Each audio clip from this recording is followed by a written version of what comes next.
इयत्ता 12वी विषय भूगोल प्रकरण पहिले लोकसंख्या भाग 1 प्रश्न पहिला अचूक संबंध ओळखा. ए विधान आर कारण. तर यामध्ये एक आहे ए सुपीक मैदानी प्रदेशात दाट लोकवस्ती आढळते. तर आर आहे सुपीक मृदा ही शेतीसाठी उपयुक्त असते.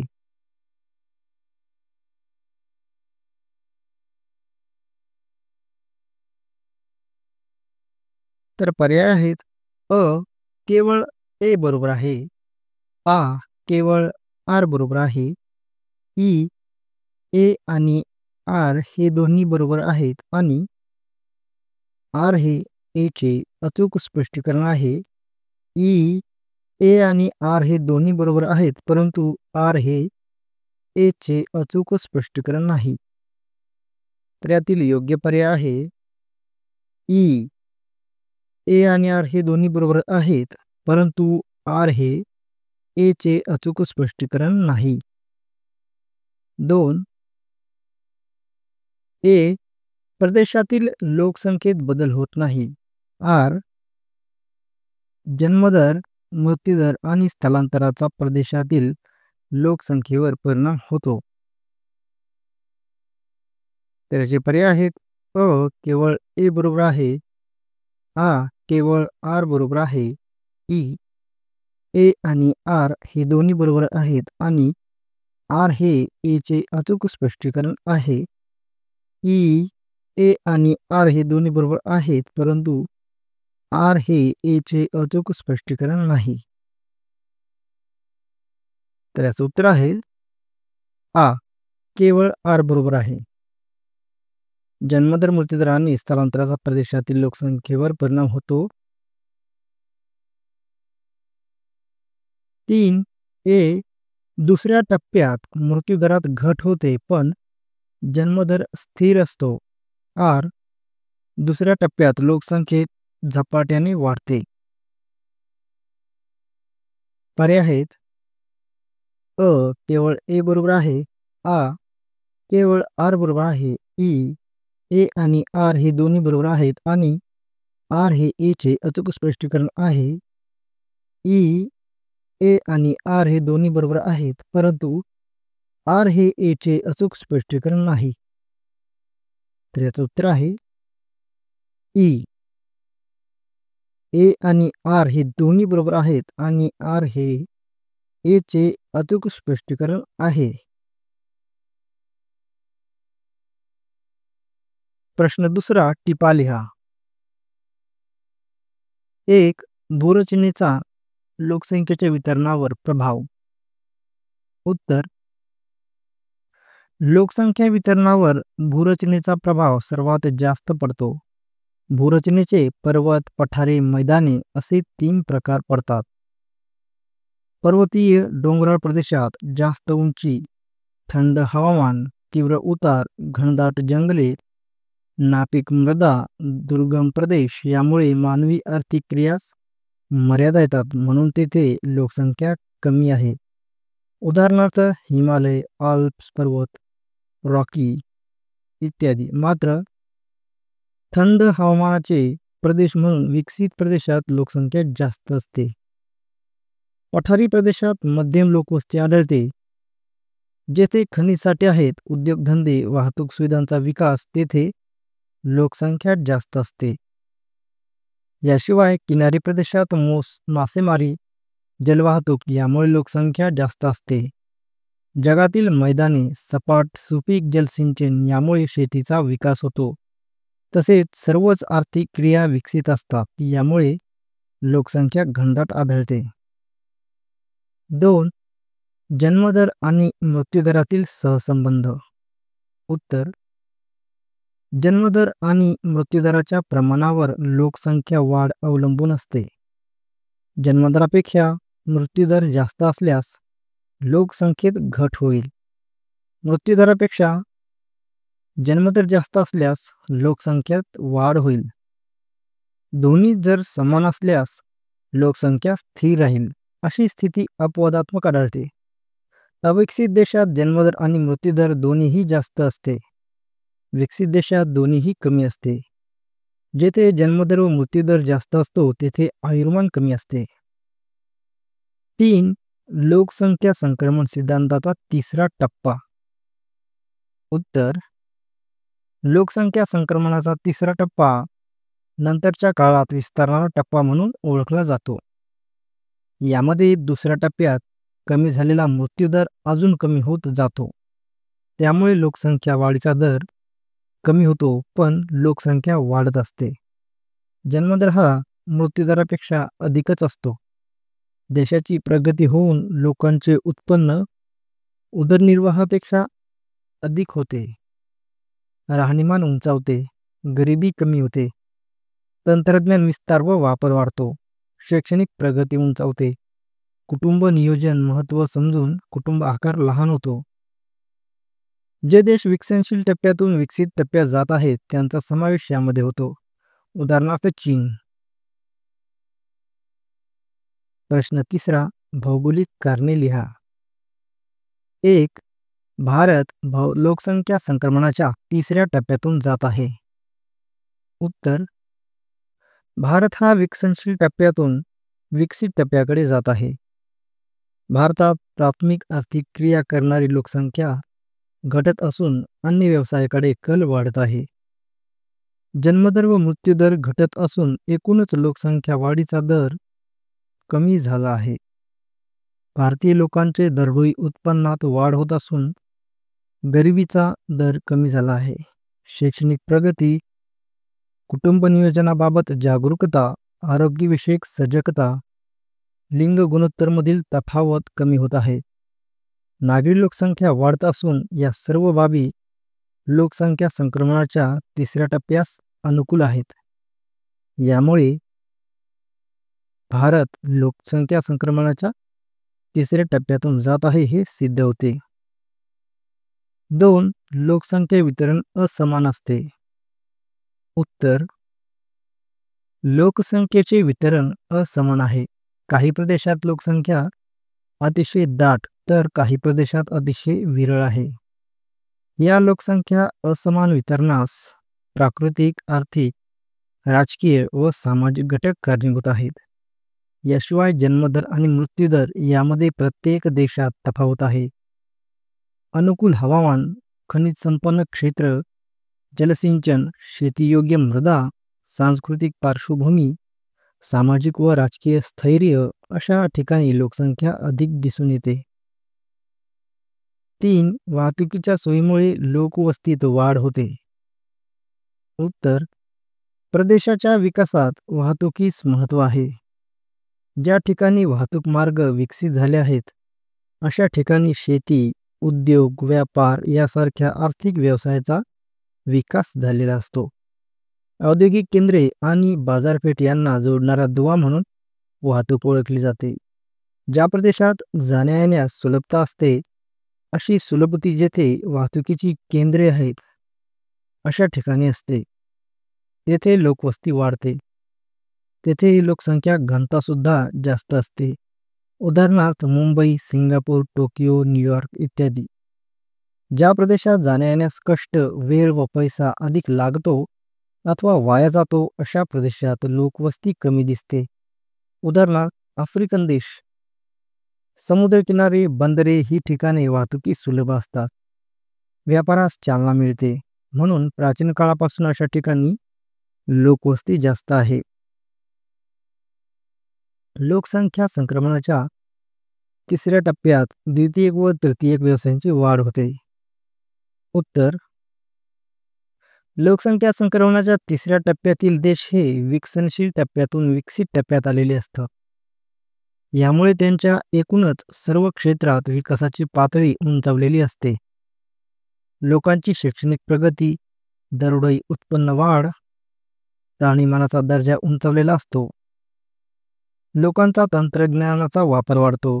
त्यांच्यात विकासाभिमुख दृष्टिकोन निर्माण झाल्याने परंपरागत प्राथमिक व्यवसाय करण्याऐवजी लोकसंख्या संक्रमणाच्या या तिसऱ्या टप्प्यात द्वितीयक व तृतीयक व्यवसायांची वाढ होते. 5. जन्मदर कमी असून सुद्धा लोकसंख्या वाढू शकते. उत्तर: जन्मदर कमी असून सुद्धा लोकसंख्या वाढू शकते, कारण जन्मदर आणि मृत्यूदरात तफावत असते.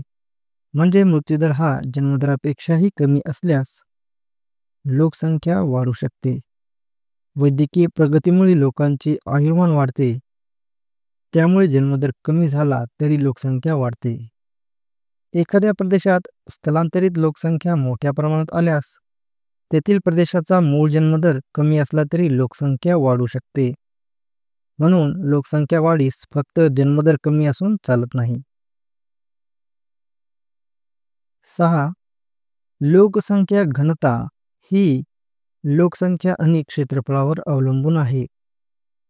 उत्तर: जागतिक भूमी आणि लोकसंख्येचे वितरण फक्त लोकसंख्येवरून स्पष्ट होत नाही, तर एका विशिष्ट क्षेत्रफळात किती लोक राहतात याद्वारे देखील लोकसंख्येचे वितरण समजून घेता येते.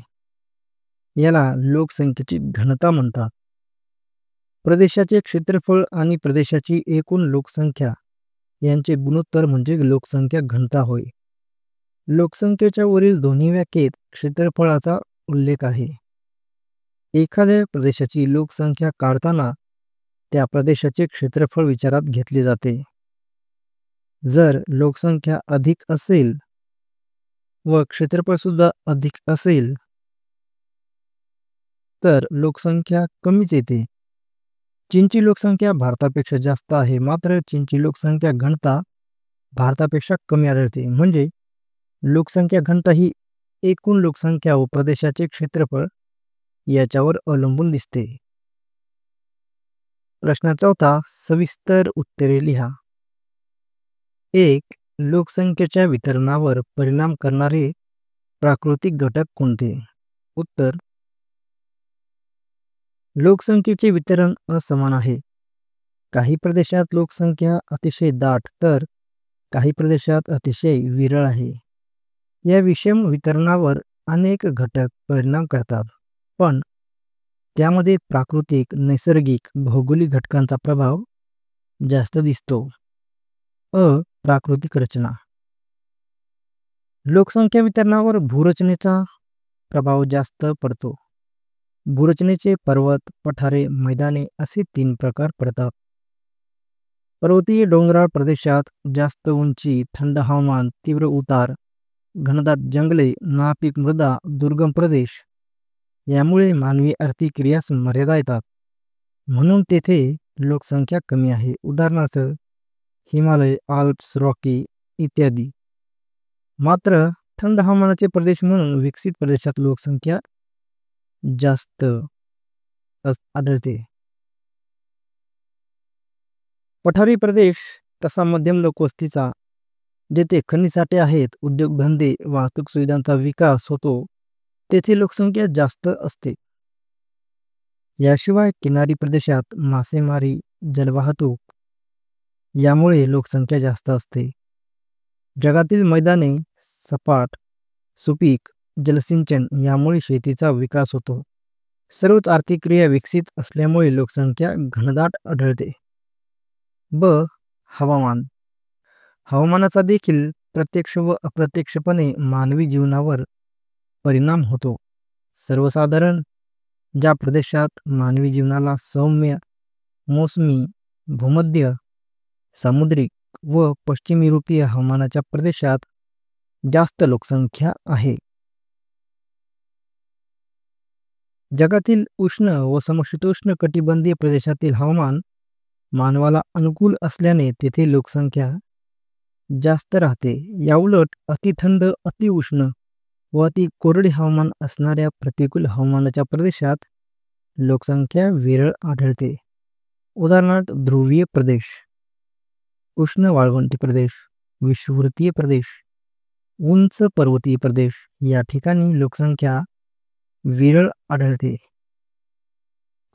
पाण्याची उपलब्धता. ज्या प्रदेशात पाणी पुरवठा सहजासहजी व मुबलक प्रमाणात उपलब्ध होतो अशा प्रदेशात मानव वस्ती करतो, कारण तेथे शेती, उद्योग यांचा विकास होतो व त्या ठिकाणी लोकसंख्येचे केंद्रीकरण होते. उदाहरणार्थ नदी खोरे, मैदानी प्रदेश, किनारे, त्रिभुज प्रदेशात केवळ जलसिंचनाच्या सुविधामुळे लोकसंख्या केंद्रित झाली आहे. याउलट उष्ण वाळवंटी भागात पाण्याचे दुर्भिक्ष आहे, त्यामुळे तेथे लोकसंख्या घनता कमी आहे. ड. मृदा. सुपीक गाळाची मृदा शेती, उद्योग, विकास त्या ठिकाणी जास्त होतो, यामुळे तेथे लोकसंख्या जास्त असते. उदाहरणार्थ मिसिसिपी, गंगा, इरावती, यांगत्से इत्यादी. याशिवाय ज्वालामुखीय सुपीक मृदा असलेल्या ठिकाणी लोकसंख्या जास्त असते. उदाहरणार्थ जपान, सिसिली, अमेरिकेतील ज्वालामुखी क्षेत्र इत्यादी. 2. लोकसंख्या संक्रमणाच्या पहिल्या आणि 5व्या टप्प्यात लोकसंख्या वाढ जवळजवळ होत नाही. या दोन्ही टप्प्यातील फरक सांगा. उत्तर: लोकसंख्या संक्रमणाचा पहिला टप्पा आणि लोकसंख्या संक्रमणाचा 5वा टप्पा. तर यामध्ये जन्मदर व मृत्यूदर दोन्ही अधिक असल्याने लोकसंख्या वाढ स्थिर असते. तर लोकसंख्या संक्रमणाच्या 5व्या टप्प्यामध्ये जन्मदर व मृत्यूदर समान लोकसंख्या असल्याने वाढ अत्यल्प होते. काही देशात जन्मदर कमी असल्यामुळे लोकसंख्या घट होते. आर्थिक स्थिती मागास अविकसित असते. तर लोकसंख्या संक्रमणाच्या 5व्या टप्प्यामध्ये आर्थिक स्थिती प्रगत विकसित असते. जन्मदर जास्त असल्याने बालकांची संख्या जास्त असते. मृत्यूदर जास्त असतो, वृद्धांची संख्या कमी असते. जन्मदर कमी असल्याने बालकांची संख्या कमी असते, मृत्यूदर कमी असतो, वृद्धांची संख्या जास्त असते. प्राथमिक व्यावसायिकांची संख्या अधिक असते, तर प्राथमिकेतर व्यावसायिकांची संख्या अधिक असते. आरोग्य सुविधांची कमतरता असते. शैक्षणिक पातळी कमी असते. आधुनिकतेपासून दूरच असते. उच्च आरोग्य सुविधा, शैक्षणिक दर्जा चांगला, आधुनिक जीवनशैली याबाबत आग्रही असतात. सद्यस्थितीत कोणताही देश यामध्ये नाही. तर लोकसंख्या संक्रमणाच्या 5व्या टप्प्यामध्ये स्वीडन, फिनलंड हे देश आहेत. 3. चौथ्या व 5व्या टप्प्यातील देशांच्या समस्या कोणत्या असू शकतील? उत्तर: प्राथमिक व्यावसायिकांचे प्रमाण अत्यल्प. या टप्प्यातील लोक मोठ्या प्रमाणात प्राथमिकेतर व्यवसायाकडे वळल्याने प्राथमिक व्यवसायातून मिळणारे उत्पन्न घटते. 2. मनुष्यबळाचे प्रमाण कमी. जन्मदर व मृत्यूदर प्रचंड कमी झाल्याने बालकांची व वृद्धांची संख्या जास्त वाढते. त्यामुळे कार्यशील लोकसंख्याचे प्रमाण जे आहे ते कमी होते. पर्यायाने मनुष्यबळाची कमतरता भासते. 3. अवलंबित लोकसंख्येचे प्रमाण जास्त. लोकांचे आयुर्मान वाढल्याने वृद्धांची वाढती संख्या ही परावलंबी असल्याने त्यांचा आर्थिक भार देशाच्या अर्थव्यवस्थेवर पडतो. निवृत्तीवेतन, आरोग्यविषयक आर्थिक भार वाढतो. या आर्थिक विकास दर कायम ठेवण्यात अडचणी येतात. प्रश्न 5वा. लोकसंख्या संक्रमण सिद्धांताची आकृती काढा व योग्य नावे द्या. याप्रमाणे आकृती काढून योग्य नाव देता येतील. प्रश्न 6वा. जगाच्या आराखड्यात खालील बाबी दाखवा व सूची काढा. तर याचे उत्तर आहे, या पद्धतीने जगाच्या आराखड्यात या बाबी दाखवता येतील.